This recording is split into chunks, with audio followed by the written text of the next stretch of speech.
Perkenalkan, nama saya Chandra Siagian dari kelas MB7B. Di sini saya akan menjawab soal dari mata kuliah Interpersonal Skill tentang konflik dan perbedaan pendapat. Sebelum menjawab, saya akan menjelaskan tentang pengertian konflik.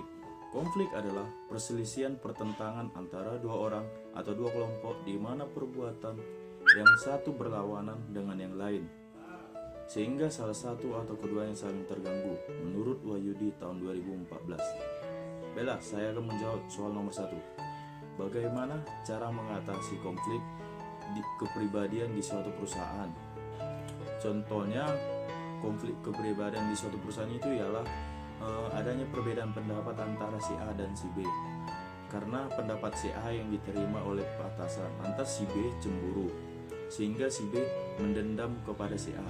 Atau contoh lainnya ya adanya kerjasama tim, yang dimana di dalam tim ini ada seorang introvert dan tidak terlalu ramah, lantas teman satu timnya menganggap dia itu sombong, sehingga menyebabkan masalah dan menghambat produktivitas tim, padahal itu hanya kesalahpahaman antar karakter.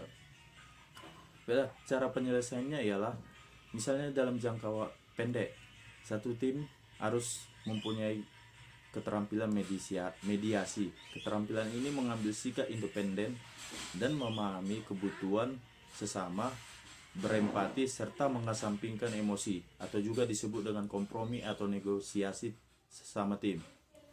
Jika dengan jangka panjang, HRD harus membuat kebijakan dan menyusun buku pedoman karyawan yang membantu menjelaskan ekspektasi tentang apa yang didapat dan diterima, serta melatih karyawan sehingga dapat menumbuhkan rasa toleransi, kecerdasan emosional, dan lain-lain.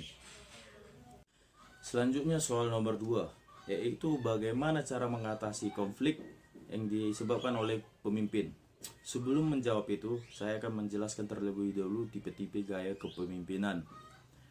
Yang pertama itu ada kepemimpinan otokratik, yaitu seorang pemimpin yang tergolong otokratik memiliki serangkaian karakteristik yang biasanya dipandang sebagai karakteristik yang negatif. Dengan istilah lain, pemimpin tipe otokratik adalah seorang yang egois. Dengan egoisnya, pemimpin otokratik melihat peranannya sebagai sumber segala sesuatu dalam kehidupan organisasi.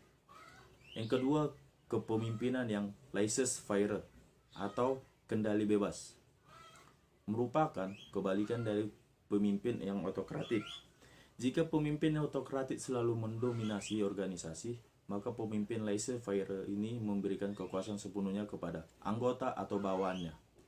Bawahannya dapat mengembangkan caranya sendiri, memecahkan masalah sendiri, dan pengarahan dari pemimpin hanya sedikit saja. Yang ketiga, kepemimpinan demokratis.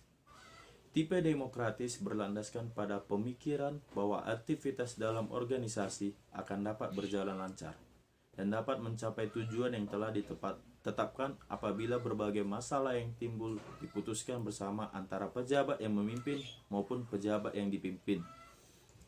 Seorang pemimpin yang demokratis menyadari bahwa organisasi harus disusun sedemikian rupa sehingga menggambarkan secara jelas beragam tugas dan kegiatan yang harus dilaksanakan demi tercapainya tujuan organisasi perusahaan.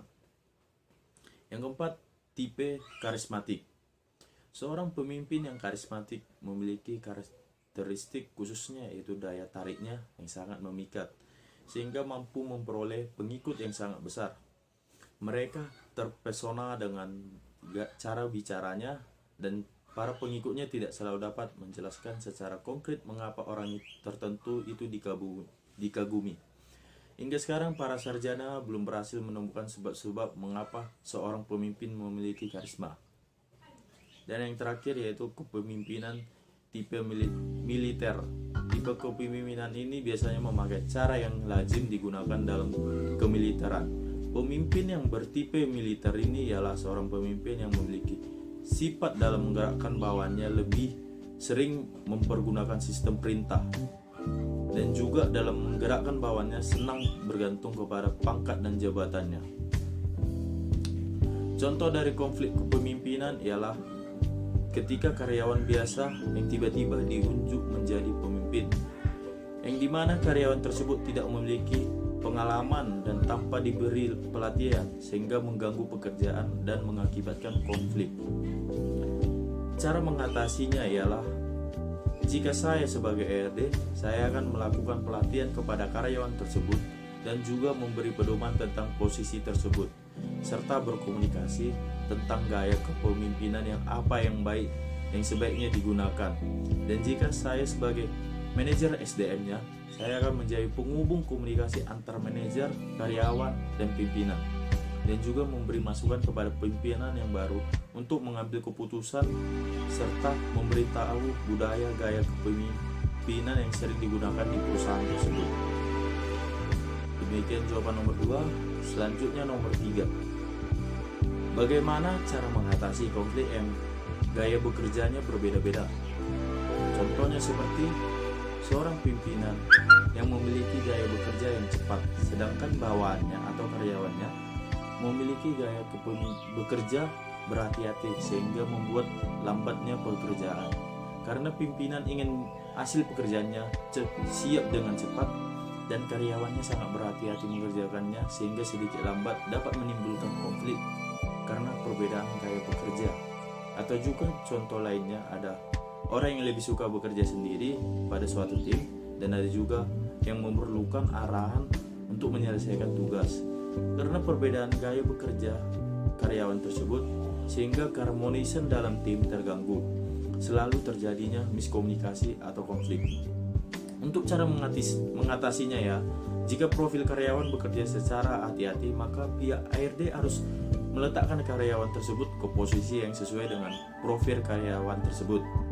Dan jika ada teman tim kerja yang ingin bekerja sendirian, maunya setiap anggota harus saling terbuka dan harus memahami cara bekerja dari setiap anggotanya, serta melakukan kompromi tentang bagaimana sistem kerja atau gaya kerja yang cocok untuk digunakan untuk semua tim, sehingga tidak ada yang dirugikan. Oke, demikianlah jawaban saya dari ketiga soal berikut tadi. Sekian dan terima kasih.